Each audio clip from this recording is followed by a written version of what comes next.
tere tulemast Musta kassitara lugemisse lõvid.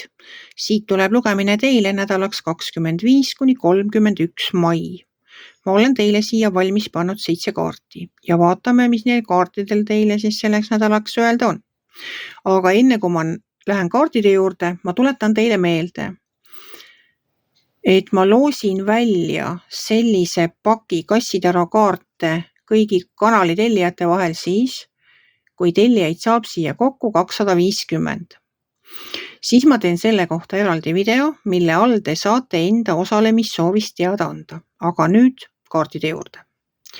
Nädal algab teil siin karikate kuningaga. No karikate kuningas on emotsioonide valitseja. Temal on tasakaal emotsioonides täiesti olemas. Tal on tunnete tasakaal, kuidas ma siis ütlen. Ta suudab valitseda oma emotsioone, ta ei lase oma tunnetel välja pursata.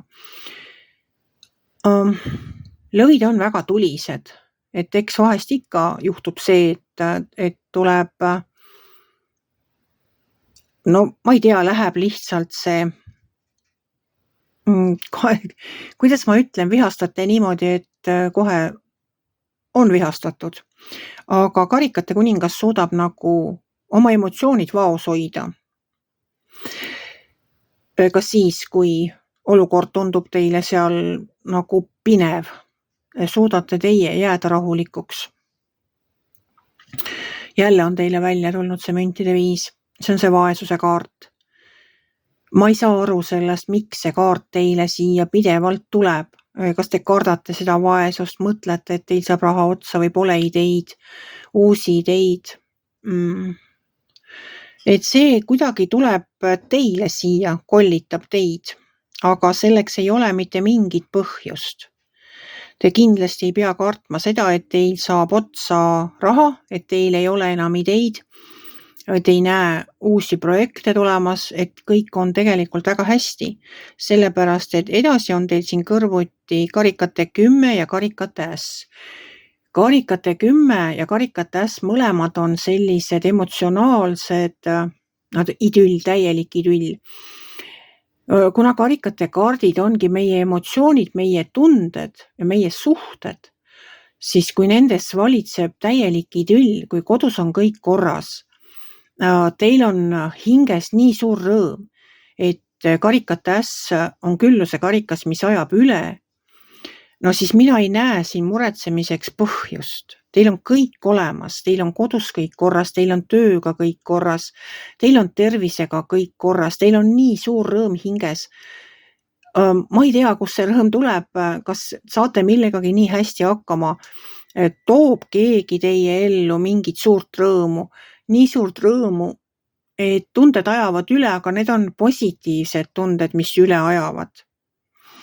Et ajavad nii üle, et lähedased saavad ka sellest osa, et vot lähetegi suure rõõmuga, ostate kimbulilli või ma ei tea, mida iganes, teete töö juures välja oma suure rõõmuga.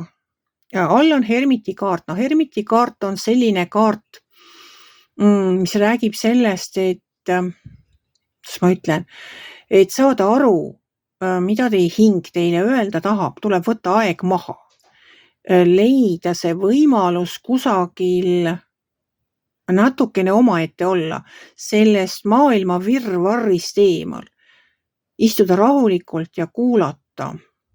Ja kui te nagu suudate süveneda iseenda sisemaailma, leida selle pooltunnikest istuda kusagil täielikus vaikuses ja kuulata iseennast, siis lähebki teie peas lamp põlema, te näete neid lahendusi. Võib-olla siis lahtub ka see hirm, ma ei tea, selle ees, et raha saab otsa või ideid ei tule.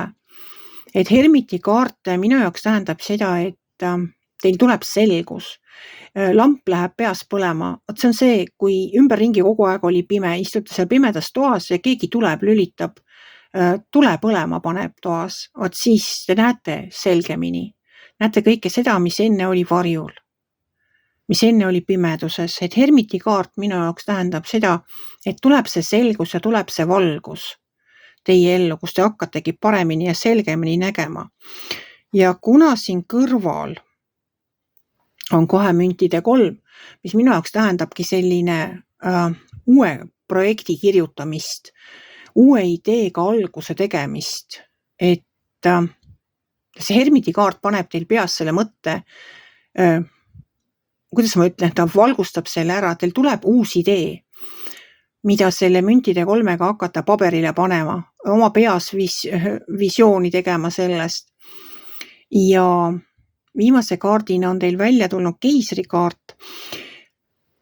Keiser on selline mees, kes vaatab, kuidas ma ütlen, hoolitseb selle eest, et teie salved oleksid täis terve talve.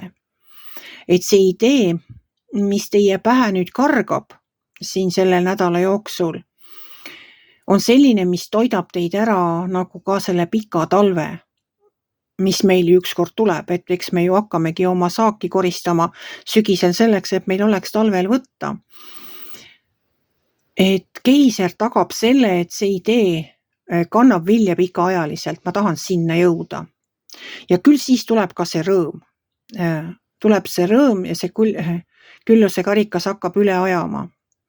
Ehk kaob ära ka see hirm, selle müntide viie selle, kas siis raha puuduse või siis selle, et ei ole ideid või ei ole energiat sellega tegeleda. Et tegelikult on kõik olemas, et mina näen siin ainult positiivseid kaarte. Et see müntide viis oleks siia nagu juba mitmendat nädalat järjest ära eksinud, et ma olen öelnud, et ma ei tea mitte ühtegi vaest lõvi. Ma ei tea mitte ühtegi lõvi, kellel ei ole uusi ideid. Ma ei tea mitte ühtegi lõvi, kes ei oleks edukas oma elus.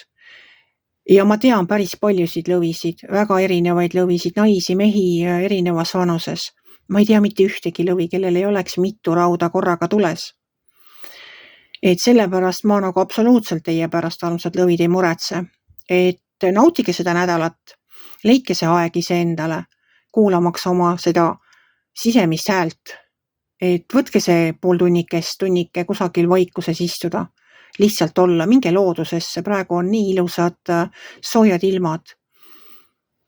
Kuulake ja küll tulevad ka need ideed välja sealt pimedusest, mis tulema peavad.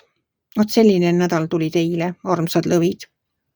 Kui teile minu lugemine meeldis, ärge olge kitsi, pange ikka like pöial üles, võite ka kommenteerida ja kohtume järgmisel nädalal.